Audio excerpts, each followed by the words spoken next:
La guerra más peligrosa no es la que empieza con una derrota, es la que empieza pareciendo una victoria. Y ese es el punto que casi todo el mundo está pasando por alto sobre Irán, porque en este conflicto Teherán no necesita derrotar militarmente a Estados Unidos. Solo necesita arrastrarlo a una guerra donde cada éxito americano empeore su posición real. Si no entiendes esa lógica, vas a ver ataques, represalias y titulares, pero no vas a ver la trampa. Irán no necesita ganar para hacer perder a Estados Unidos.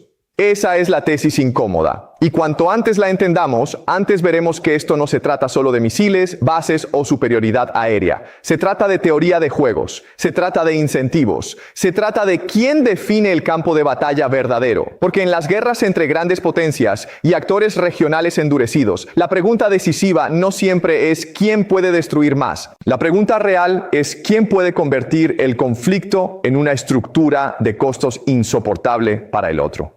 Y según el marco analítico de Zhang Xueqin, ese es exactamente el juego que Irán está intentando jugar.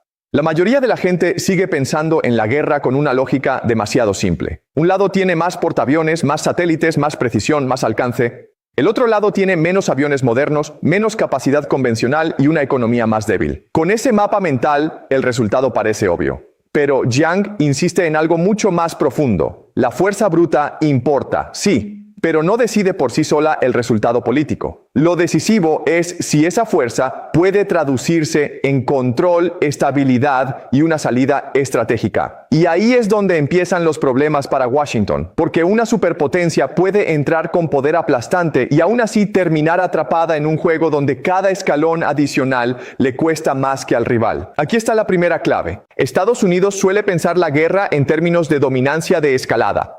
Es decir, subir la apuesta más alto, más rápido y con más capacidad tecnológica que el adversario. Pero Zhang plantea que en conflictos como este, dominar la escalada no es lo mismo que controlarla. Y controlar la escalada es más importante.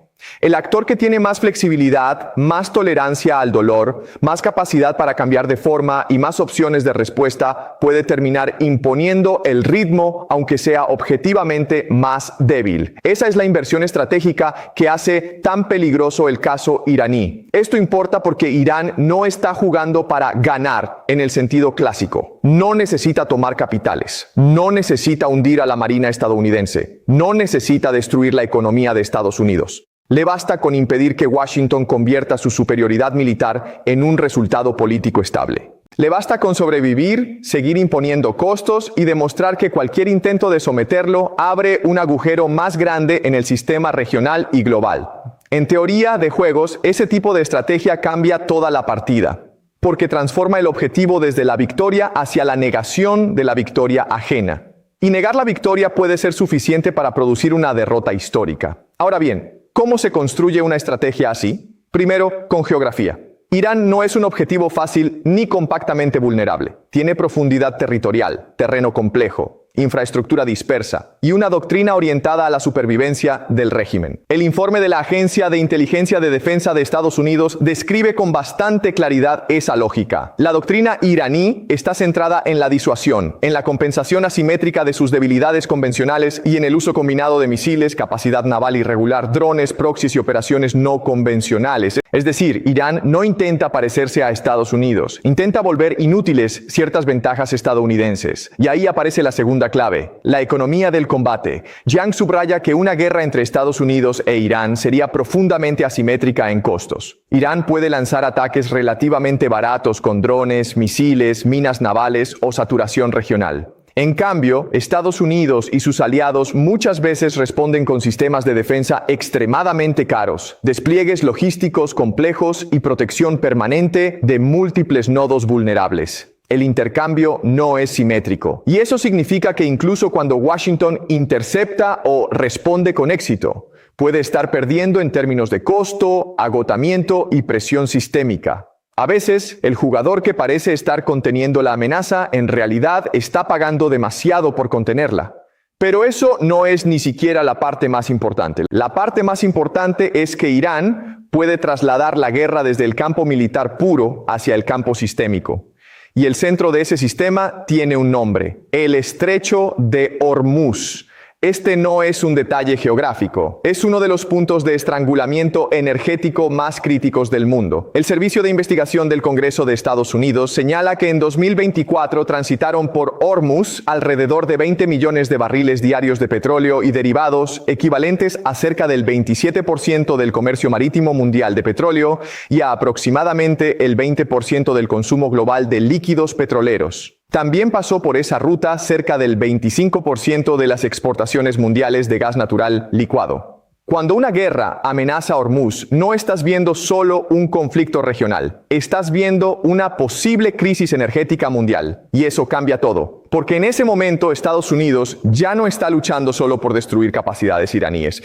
Está luchando por mantener abierto un sistema entero de circulación energética, confianza financiera, seguros marítimos, rutas logísticas y estabilidad de aliados. Es decir, cuanto más se amplía el campo de batalla, más obligaciones aparecen para Washington. Y ahí está la asimetría estructural. El imperio tiene más poder, sí, pero también tiene más cosas que proteger, más aliados que tranquilizar, más mercados que estabilizar, más credibilidad que defender, más rutas que asegurar. En términos de teoría de juegos, eso puede convertir a la superpotencia en el actor menos flexible. Y cuando el actor menos flexible entra en una espiral de escalada contra un rival que necesita menos para seguir jugando, la ventaja puede empezar a invertirse. Jiang lo formula con una crudeza brillante. Irán no necesita controlar el sistema global, le basta con demostrar que puede desordenarlo. Y esa diferencia es enorme, porque Estados Unidos necesita orden, necesita que el petróleo fluya, necesita que las monarquías del Golfo sigan sintiéndose protegidas, necesita que sus bases sigan siendo símbolos de control y no objetivos vulnerables, necesita que el mercado crea que la disuasión americana todavía funciona. Irán, en cambio, puede jugar a la perturbación, puede hacer que el costo de mantener el orden sea más alto que el costo de romperlo parcialmente. Esa es una estrategia de negación, no de dominación, y precisamente por eso es tan peligrosa. Aquí entra otra capa esencial, la doctrina de escalada. El CCIS describió una lógica iraní basada en ampliar el conflicto, tanto horizontal como verticalmente. Horizontalmente, expandiendo la geografía del riesgo hacia más países, más infraestructuras y más rutas críticas. Verticalmente, ampliando el tipo de objetivos, pasando de blancos militares a infraestructura energética, logística o civil crítica. Eso significa que la respuesta iraní no necesita ser simétrica para ser eficaz. Puede moverse donde el rival es más incómodo, más caro de defender o más políticamente sensible. Puede convertir una operación limitada en una crisis multinivel. Y en ese punto, la guerra deja de pertenecer solo a los militares. Empieza a pertenecer a los mercados, a los aliados, a las aseguradoras, a las opiniones públicas y a los gobiernos que temen el efecto dominó. Esa es la razón por la que la idea de una campaña quirúrgica contra Irán es estratégicamente engañosa. Se puede destruir infraestructura, se puede decapitar mando, se pueden hacer ataques espectaculares, pero si la red iraní de respuesta sigue viva, si la capacidad de represalia regional sigue activa y si los cuellos de botella energéticos siguen bajo amenaza, entonces el éxito táctico puede convivir perfectamente con el fracaso estratégico. Y ese es uno de los patrones más peligrosos en la historia militar. Confundir la capacidad de golpear con la capacidad de resolver. Son cosas completamente distintas. Aquí es donde Jiang introduce una analogía histórica demoledora. Sicilia. Atenas era fuerte. Atenas tenía recursos. Atenas tenía confianza. Atenas creyó que podía convertir una entrada poderosa en una salida victoriosa. Pero una vez dentro, la distancia, la logística, el entorno operacional y la propia rigidez del compromiso transformaron una demostración de fuerza en una catástrofe estratégica.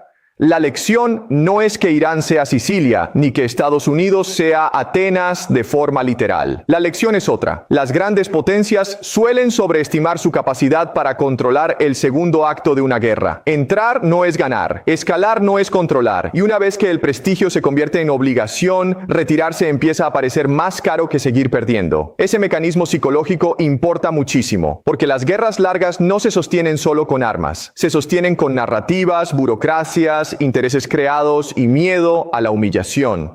Una vez que Washington entra en una lógica de represalia, de credibilidad y de compromiso, cada paso atrás se vuelve políticamente doloroso. Entonces aparece la trampa clásica del costo hundido. Ya invertiste demasiado para retirarte, ya prometiste demasiado para desescalar, ya expusiste demasiado prestigio como para aceptar un empate. Y en ese momento la guerra empieza a dirigir a los líderes, no al revés. Esa es la clase de estructura que puede hacer perder a Estados Unidos, incluso sin una derrota militar convencional visible. Ahora pensemos en qué significa hacer perder a América. No significa necesariamente ver tropas estadounidenses rindiéndose en masa. No significa necesariamente una imagen cinematográfica de derrota total. Puede significar algo mucho más moderno y mucho más inquietante. Puede significar que Estados Unidos quede atrapado defendiendo aliados cada vez más vulnerables, conteniendo precios energéticos fuera de control, gastando enormes recursos en interceptar amenazas baratas, dañando su propia posición económica, polarizando su política interna y proyectando una imagen de fuerza que ya no convence del todo. Eso también es una derrota. A veces, la derrota en un imperio no llega como colapso instantáneo, llega como erosión acumulativa. Y si eso suena abstracto, bajémoslo a lo personal. Cuando un cuello de botella energético entra en crisis, no solo suben las primas marítimas o el precio del crudo, sube el transporte, sube la electricidad en muchos lugares, suben fertilizantes, químicos, producción industrial y costes de importación. Se endurecen tasas, se enfrían mercados, se debilita confianza. En otras palabras, una guerra que supuestamente ocurre lejos puede terminar entrando por el combustible, por los alimentos, por la inflación y por la ansiedad económica. Eso es lo que hace que esta historia importe más allá de Medio Oriente. No se trata solo de poder militar, se trata de cómo el desorden regional puede filtrarse al sistema cotidiano de millones de personas. Pero aún falta una pieza clave: los actores alrededor del tablero. Porque este no es un juego de dos, nunca lo fue. Están los aliados del Golfo, está Israel, está Europa, que teme choques energéticos, está China, profundamente expuesta a flujos comerciales y estabilidad regional, está Rusia, que observa cualquier debilitamiento o sobreextensión de Estados Unidos como una oportunidad estratégica. Cuando tantos actores tienen intereses no idénticos, la guerra se vuelve todavía más peligrosa. Cada uno empuja hacia el resultado que más le conviene. Y el problema es que la suma de esas estrategias puede producir un equilibrio desastroso para todos. Ese es otro punto fuerte del enfoque de Jiang. En sistemas multipolares, las guerras no se expanden solo por odio o ideología. Se expanden porque los incentivos de los jugadores no encajan del todo. Ahora aparece la pregunta central. Si Irán no necesita ganar, ¿qué necesita exactamente? Necesita tres cosas. Necesita sobrevivir, necesita seguir castigando y necesita demostrar que el precio de someterlo supera el beneficio político de intentarlo. Nada más. Si puede mantener suficiente cohesión interna, suficiente capacidad de represalia y suficiente amenaza sobre la arquitectura regional, entonces cada día de guerra adicional trabaja sobre la mente estratégica del adversario. No porque Irán sea invulnerable, no lo es, sino porque puede volver inútil la relación entre gasto americano y resultado político americano. Ese desacople es el corazón de la derrota moderna.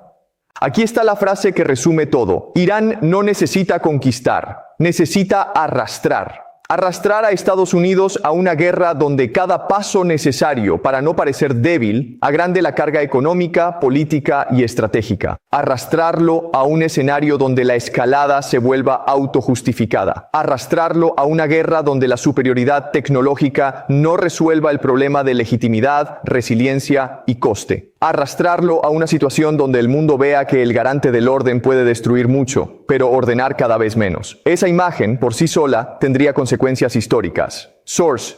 Y esa es la razón por la que el análisis de Jiang resulta tan inquietante, porque no está diciendo simplemente que una guerra contra Irán sería cara, está diciendo algo mucho más serio, que podría convertirse en un mecanismo de revelación de los límites del poder estadounidense. Revelación de la vulnerabilidad del sistema energético global.